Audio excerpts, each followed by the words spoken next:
Welcome to the Duathlon Show.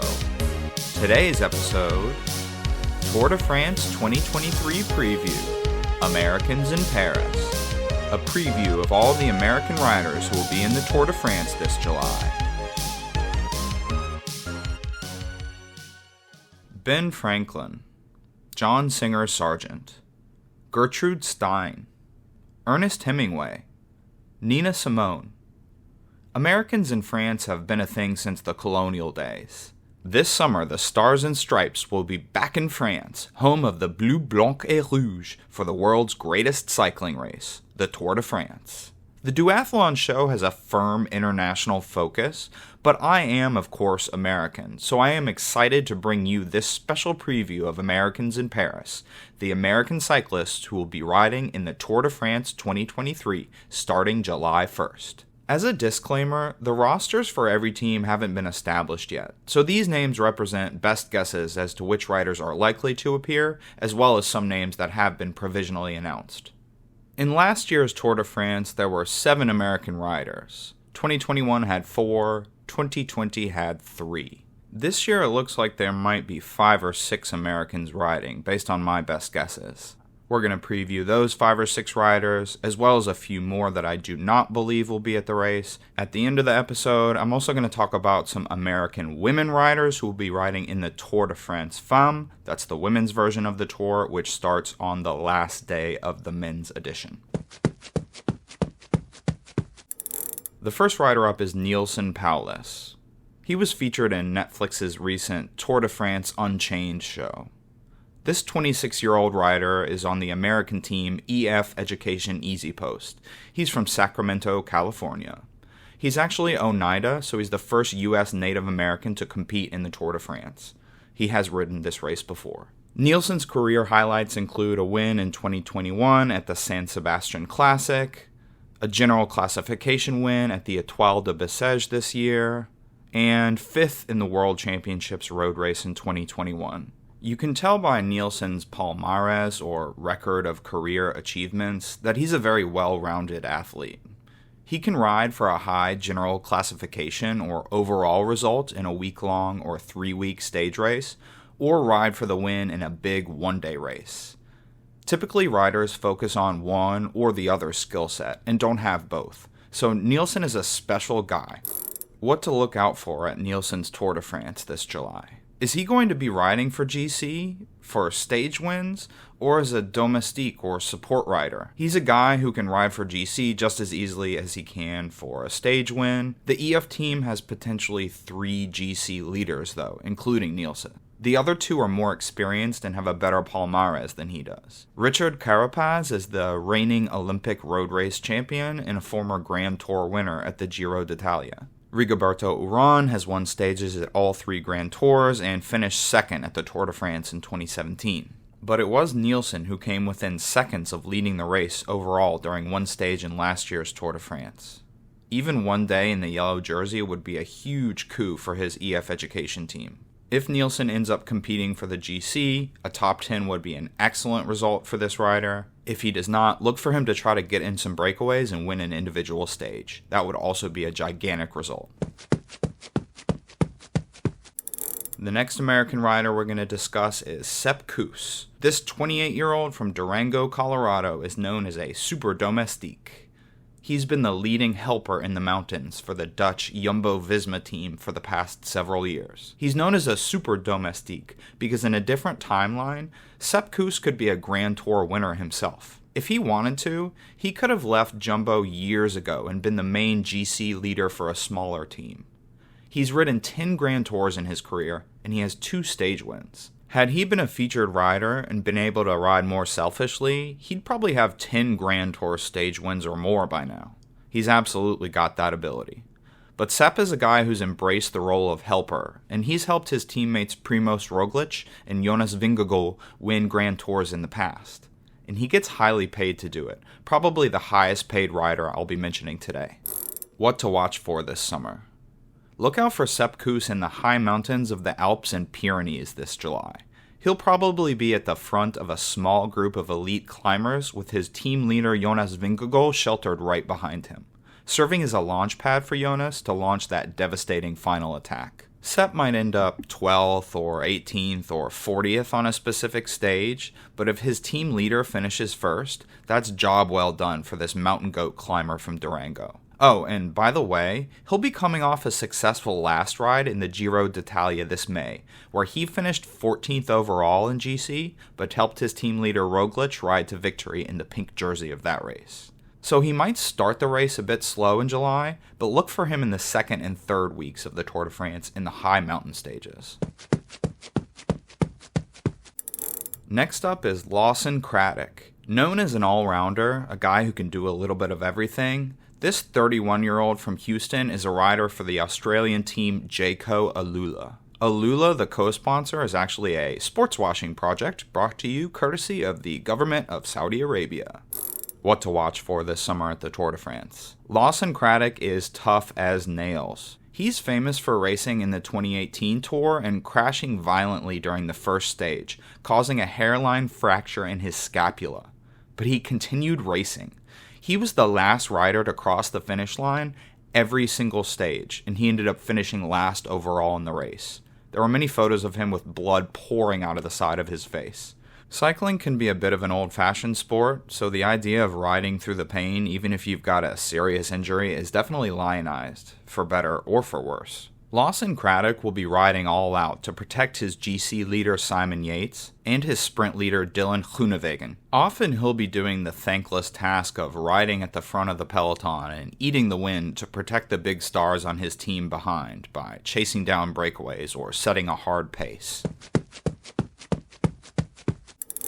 Next rider is Kevin Vermaca from the Dutch DSM team. This 22-year-old started the tour last year and was on the team's long list for this tour. A relatively anonymous season so far made me assume he probably wouldn't appear, but he has recently been officially named on DSM's start list for the race. Kevin doesn't have the flashiest palmarès. His best results are a win in 2019 at the Liège-Bastogne-Liège U23 race, 4th in one stage of last year's Dauphiné, and 8th in GC at this year's Vuelta a San Juan. Of all the Americans here, he's probably the biggest unknown for me and for the cycling world in general. But a guy riding his second tour at only age 22, the fact that his team has selected him in a bit of a minor surprise for 2 years in a row means they've got a bunch of trust in this young climber. He crashed out and broke his collarbone in stage 8 last year of the tour, forcing him to abandon.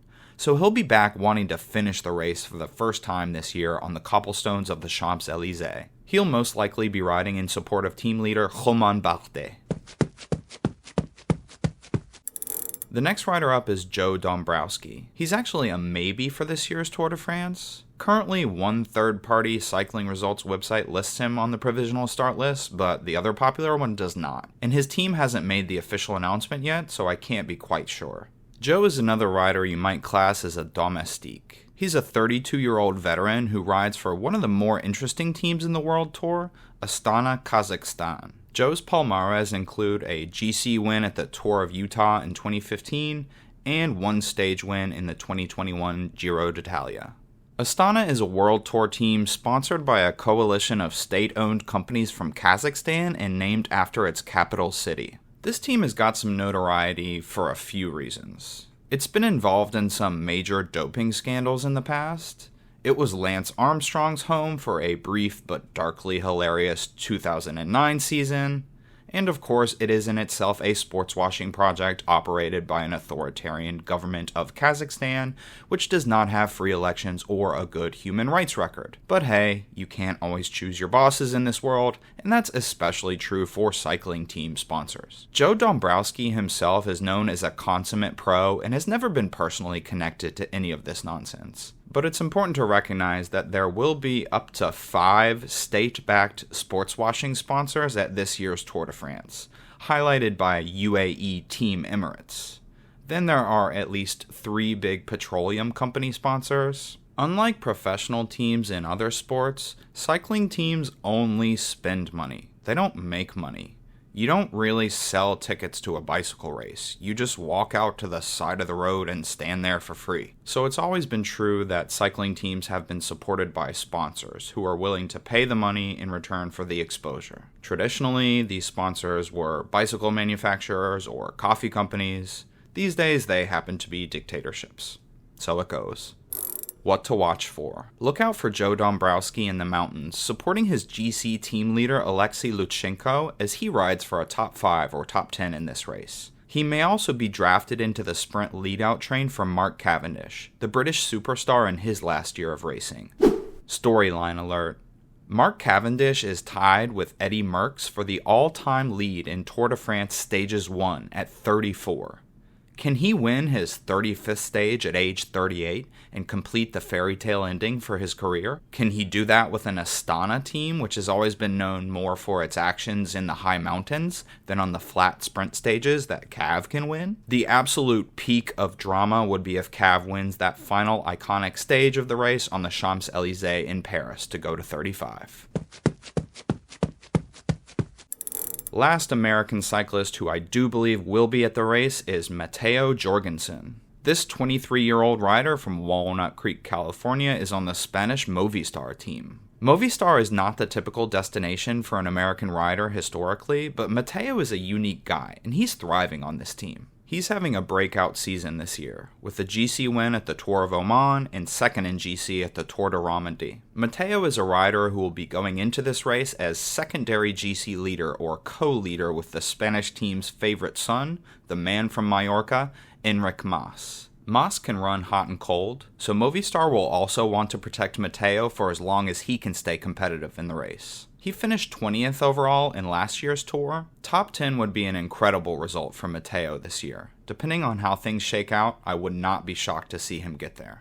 What to watch for. Matteo Jorgensen will make it his goal to stay in the GC group with the team leaders of other squads on the hilly and mountainous days. He could ride his way into the top 10 this way by trying to limit his losses and riding defensively. Or he may end up losing time against his intention early in the race and find himself 5 or 7 or more minutes behind the overall race leader. Then he'd be presented with the unexpected freedom to go into a breakaway in a mountain stage. If you're in 25th overall and no threat to the big leaders, other teams will let you go up the road. If Matteo finds himself in a mountain breakaway, he could absolutely win his first tour stage after coming in 4th twice last year. He could also gain back big chunks of time this way and end up in the top 10 anyway, via the back door. Now I'd like to mention a few guys who will probably not be there at the Tour de France this July. First is Brandon McNulty. He had a great Giro d'Italia this year, winning stage 15 at that race. His UAE Emirates team has confirmed he is out of their tour team this year. It's possible to ride 2 Grand Tours in a row, but most riders would prefer doing one or the other to hit peak fitness at the right time, so now Brandon will be enjoying some well-deserved rest. Next name is Quinn Simmons. The rider for the Italian-American Lidl Trek team was at the Tour last year. He had a hot start to this season, followed by a cold spring. After returning at the Tour de Suisse race this month, he was riding behind Gino Mäder when the Swiss rider crashed during Stage 5 on June 15th. Simmons stopped and directed emergency services to the crash site. Tragically, Gino Mäder did not survive his injuries and passed away the next day. If you watch the Tour this July, expect to see tributes to Gino and hear mention of him from the riders and commentators. Quinn Simmons' name is not listed on some third-party provisional start lists, and I personally would not expect him to be at the Tour this summer. But his team hasn't been announced yet, so he's not officially been ruled out. Next is Magnus Sheffield of the British Ineos Grenadiers team. This 21-year-old would actually have been a strong contender to start his first Tour this year had he not crashed in the same spot as Gino Mäder at the Tour de Suisse only minutes earlier. Magnus was thankfully able to walk away from his accident, but is currently recovering from a concussion. Get well soon, Magnus. Final name is Larry Warbasse. This 32-year-old former national road race champion is a fan favorite who's ridden 9 Grand Tours but has never done the Tour. His AG Desert Citroën team will most likely end up filling out their 8-man roster with Frenchmen, which will please the Tour de France's domestic audience. Larry's most recent race was actually the Tour de France of gravel cycling, Unbound, in Emporia, Kansas, USA. He finished 19th, 2 spots behind YouTuber Dylan Johnson. That's all for the men's side, including the 5 or 6 riders who I do believe will appear, and a few who I do not believe will appear. But let's not forget the Tour de France Femme avec Zwift. That's the full title in the original French, including sponsor name, of the women's version of the Tour de France. It begins on the day the men's tour ends. Look out for the following big American names there: Chloe Dygert, Kristen Faulkner, and Veronica Ewers. Thank you for listening to this episode of The Duathlon Show. I hope you enjoy the Tour de France. This episode is dedicated to the memory of Gino Mäder. You can follow The Duathlon Show on Twitter and YouTube at The Duathlon Show. Questions or comments? TheDuathlonShow@gmail.com. If you enjoyed the show, please leave a good rating and review on the platform where you found it, and tell your friends. You can support The Duathlon Show by donating at ko-fi.com/TheDuathlonShow.